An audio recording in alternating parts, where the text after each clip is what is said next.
damn sheriff. It's pretty fair shooting for an old married man. Just luck, I guess. They say you can't kill a legend. Pat Garrett tried anyway. Pat Garrett and Billy the Kid wasn't just a Western, it was a funeral for the genre. Shot in slow motion with blood in the dust and Bob Dylan playing guitar in the corner like a Greek chorus watching Rome burn. But behind the mythology, nothing was simple. The director showed up drunk. The studio butchered the film before it hit theaters. And one actor, he got cast because he happened to be standing in the right place at the right time. These are 20 weird facts about Pat Garrett and Billy the Kid. And Buried in the Chaos, a song written in one night that became more famous than the movie itself. Load your guns. This ride ends badly for everyone. Number 1. Sam Peckinpah didn't want to make another Western. By 1972, he was exhausted, cynical, drowning in alcohol, and convinced the genre was dead. He'd already torn it apart with The Wild Bunch, watched it bleed out in slow motion, and moved on. But then producer Gordon Carroll handed him a script about two old friends forced to hunt each other down, one wearing a badge, the other running out of time. Peckinpah read it in one sitting, and something clicked. This wasn't just another shoot-'em-up, it was about betrayal, about aging outlaws watching their world disappear, about men who'd outlived their purpose. It was personal, because Peckinpah saw himself in both characters, the sellout trying to survive the system and the rebel refusing to bend until the very end. So he said yes, not because he needed the money, though he did, not because he loved Westerns anymore, he didn't, but because Pat Garrett and Billy the Kid felt like his own obituary. And if he was going to bury the Western, he'd do it his way. Slow, bloody, and honest.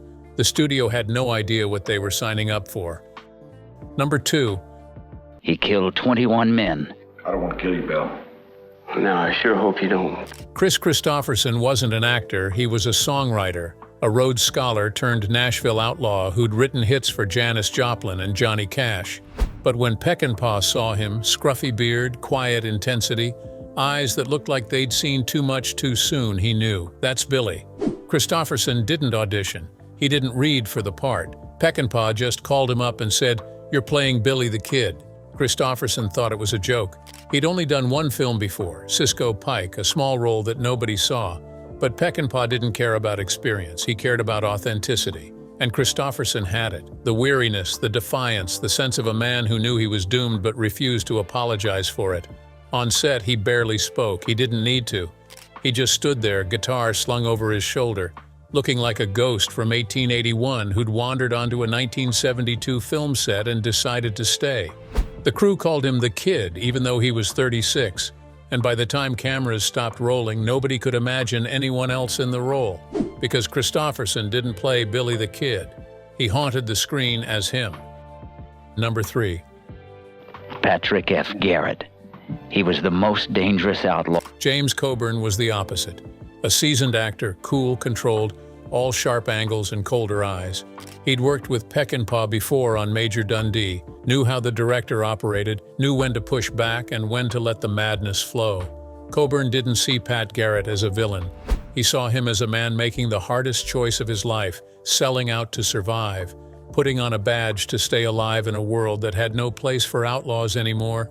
And Peckinpah loved that, because the film wasn't about good versus evil, it was about two sides of the same coin.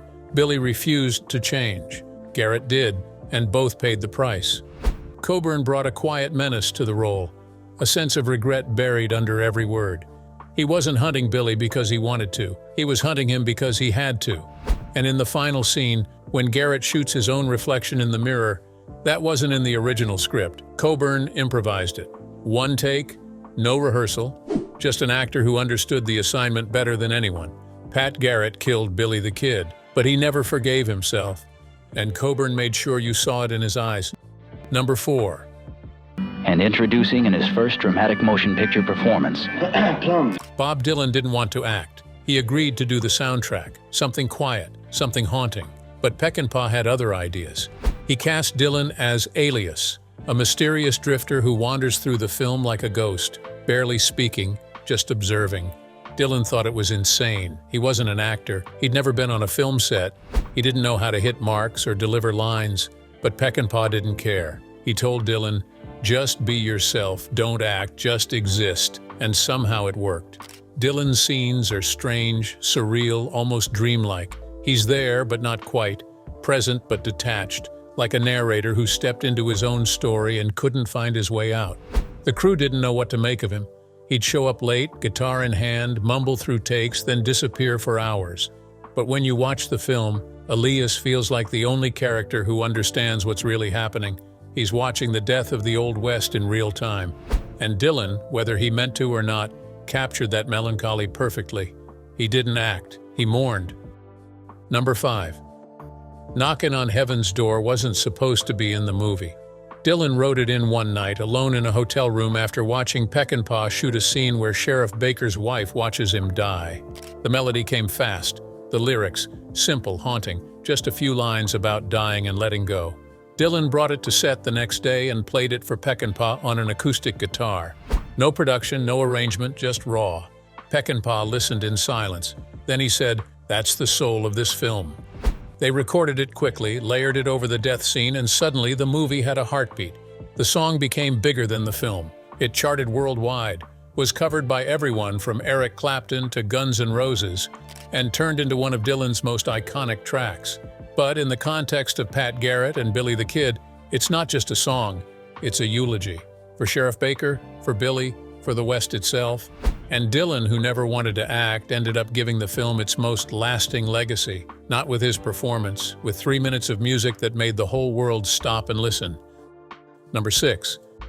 Peckinpah was drunk. A lot.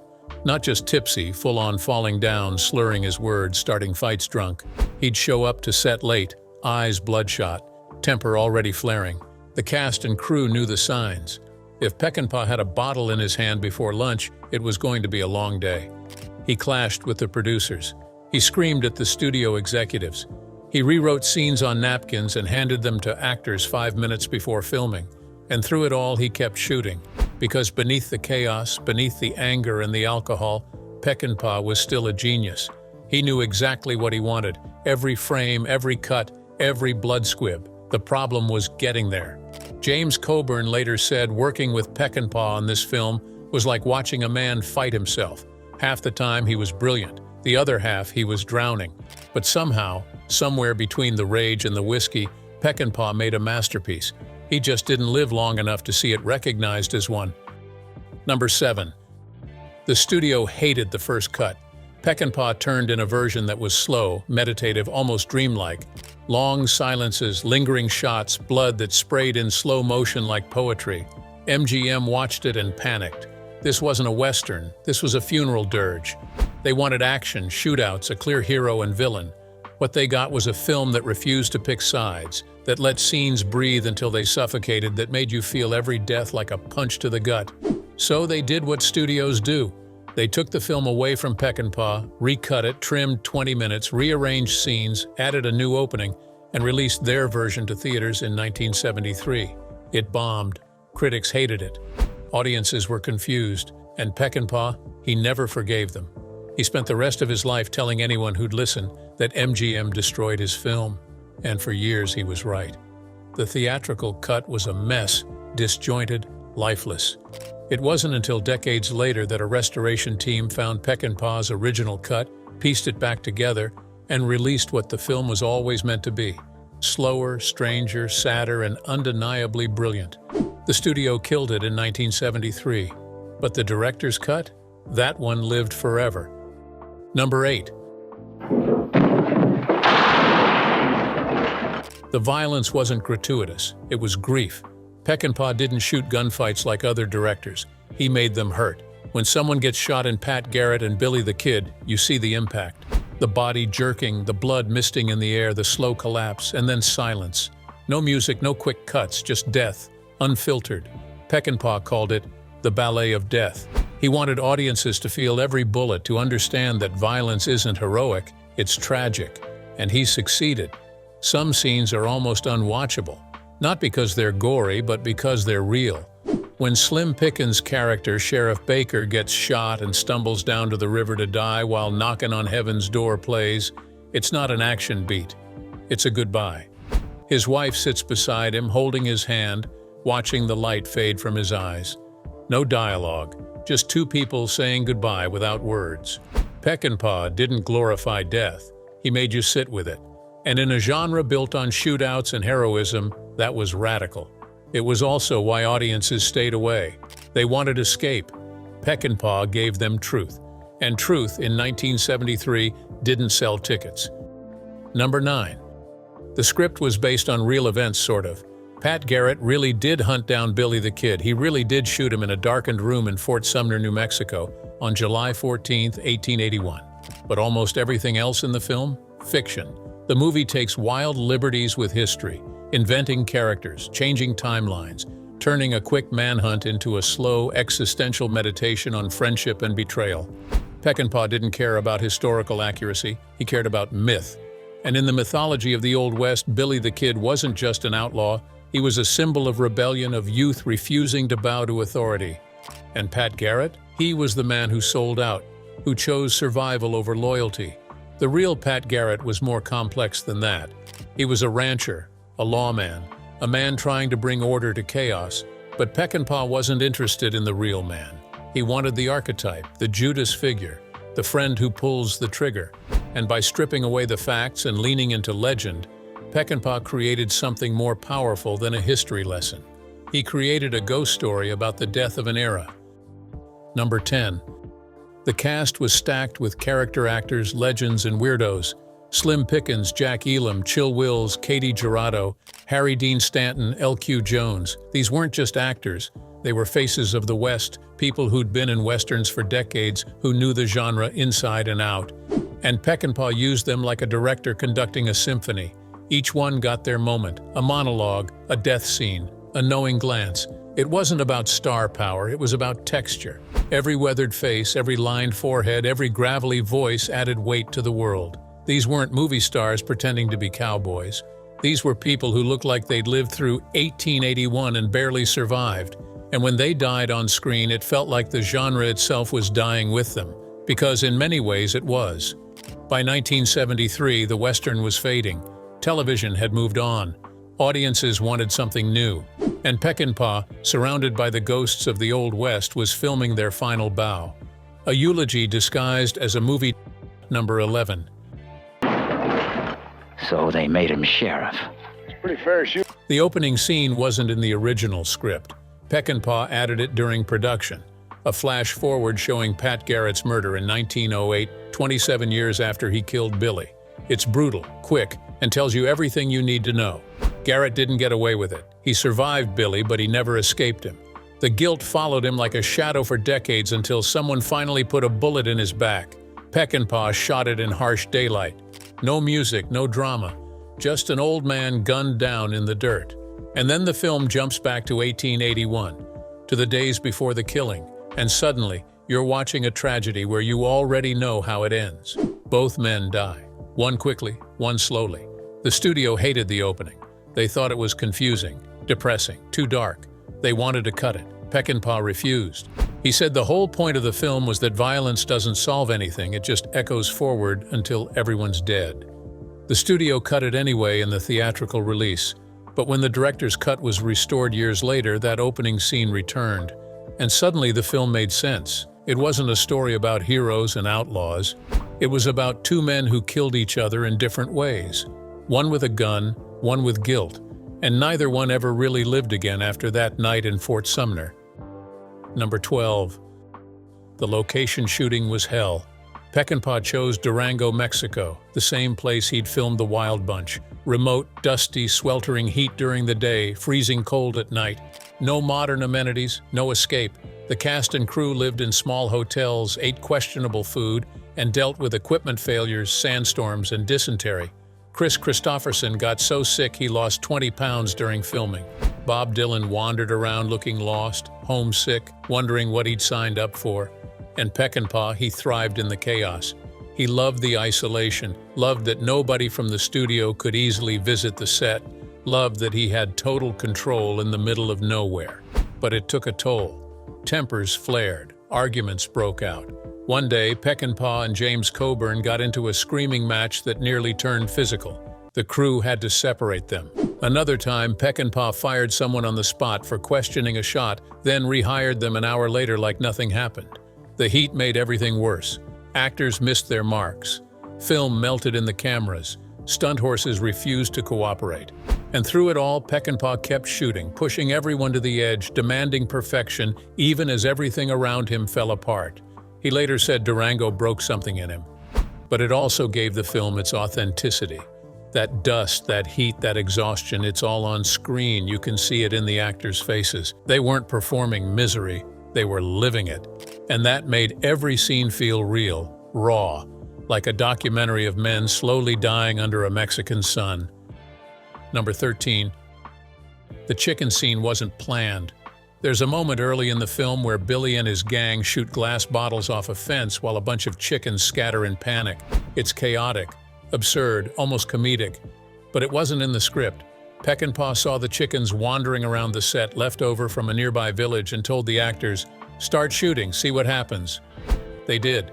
Guns went off. Chickens exploded into the air, flapping and squawking in every direction. The actors couldn't help but laugh. Even Kristofferson broke character, grinning as a chicken flew past his head. Peckinpah kept the cameras rolling. He loved accidents, loved when reality crashed into fiction and created something unpredictable. The scene stayed in the film because it captured something essential about Billy and his gang. They're not hardened criminals. They're boys playing at being outlaws, killing time before time kills them. The chickens were a perfect metaphor. Chaos, noise, and underneath it all something fragile and doomed. That scene cost almost nothing to film. No special effects, no stunt coordinators, just a director with an eye for poetry in the mundane. And it became one of the most memorable moments in the movie. Not because it was dramatic, but because it was true. Life doesn't follow scripts. Sometimes you just shoot at bottles and watch the chickens scatter. Number 14. Rudy Wurlitzer wrote the script, but Peckinpah rewrote everything on set. Wurlitzer was a novelist, not a screenwriter, and his draft was literary, introspective, filled with long passages of internal monologue. Peckinpah read it and saw the bones of something great, but he knew it wouldn't work on screen. So he stripped it down, cut the dialogue to almost nothing, let the silences speak. He told the actors, "Don't say it if you can show it." And they listened. Entire scenes play out with barely a word spoken. Pat Garrett rides into town, men watch him from doorways, tension builds, and nobody says a thing. It's all in the eyes, the body language, the way a hand moves toward a gun. Wurlitzer showed up to set and barely recognized his own script. At first he was furious. He felt like Peckinpah was destroying his work. But then he watched the dailies and understood. What looked sparse on the page became hypnotic on screen. The silences weren't empty, they were loaded. Every pause carried weight. Every glance told a story. By the end of filming, Wurlitzer admitted Peckinpah had been right. The script he wrote was a novel. The script Peckinpah shot was a poem. And sometimes poetry needs fewer words, not more. The collaboration was messy, antagonistic, but it worked. Because both men understood the same thing. Pat Garrett and Billy the Kid wasn't about what was said, it was about what couldn't be said. The betrayal too deep for words, the friendship too broken to save. And in the end, all you could do was pull the trigger and walk away in silence. Number 15. The final shootout happens in almost total darkness. Billy's hiding in Pete Maxwell's bedroom when Garrett walks in. You can barely see anything. Just shadows, shapes, a flash of movement. Then gunshots, sudden loud final. And Billy's dead before you even realize what happened. It's anticlimactic on purpose.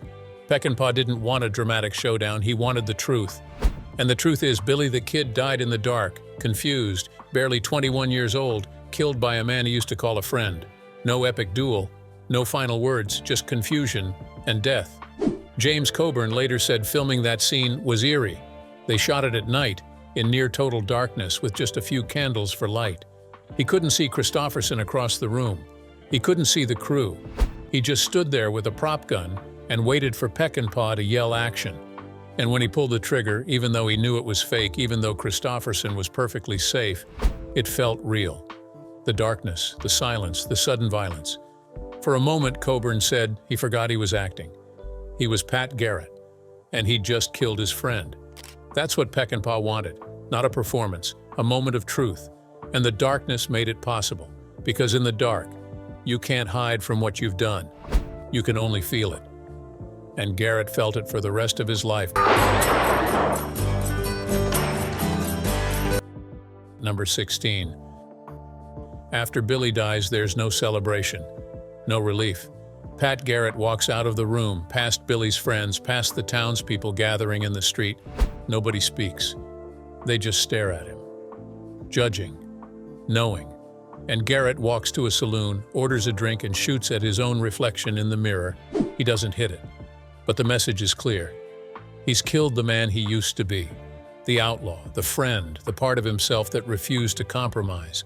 And now, all that's left is the shell, the lawman, the sellout. James Coburn added that moment during rehearsals. He told Peckinpah, "Garrett needs to see himself for what he's become." Peckinpah loved it. He shot it in one take. No music, no cuts. Just Coburn staring at his reflection with dead eyes, raising his gun and firing. The mirror cracks but doesn't shatter. Just like Garrett. Broken but still standing. It's one of the most powerful images in the film, and it wasn't in the original script. It came from an actor who understood the character better than anyone. Because Pat Garrett didn't just kill Billy the Kid, he committed suicide in slow motion.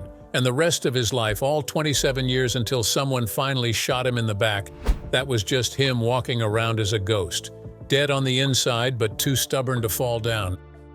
Number 17. The film's editor, Roger Spottiswoode, had to work with footage that made no sense. Peckinpah shot scenes out of order, improvised constantly, and often filmed multiple versions of the same moment with different dialogue, different angles, different tones. When Spottiswoode sat down to assemble the first cut, he had hours of material and no clear roadmap. Peckinpah would wander into the editing room drunk, demand changes, then leave before explaining what he wanted. It was a nightmare. But Spottiswoode was patient. He watched every frame, found the rhythm underneath the chaos, and slowly pieced together something that felt less like a traditional Western and more like a jazz funeral.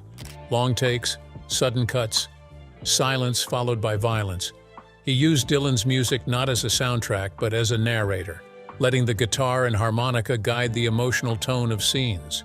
And when the studio took the film away and recut it, Spottiswoode was devastated. Everything he and Peckinpah had built, dismantled. Years later, when a restoration team approached him about recreating Peckinpah's original vision, Spottiswoode jumped at the chance.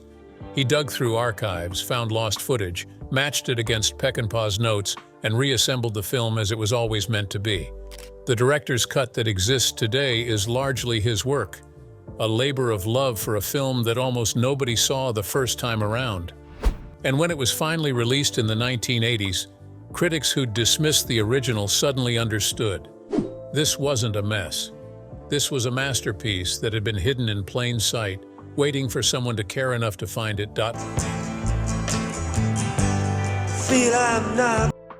Number 18. Slim Pickens' death scene became the most iconic moment in the film, and he shot it while genuinely emotional. Playing Sheriff Baker, a weathered lawman who sides with Garrett but gets ambushed and mortally wounded, Pickens had to stumble down to a river, sit beside his wife, and slowly die while Knockin' on Heaven's Door played. Peckinpah told him, "This is your moment, make it count." Pickens was a rodeo cowboy turned actor, not known for dramatic depth, but something about that scene hit him hard.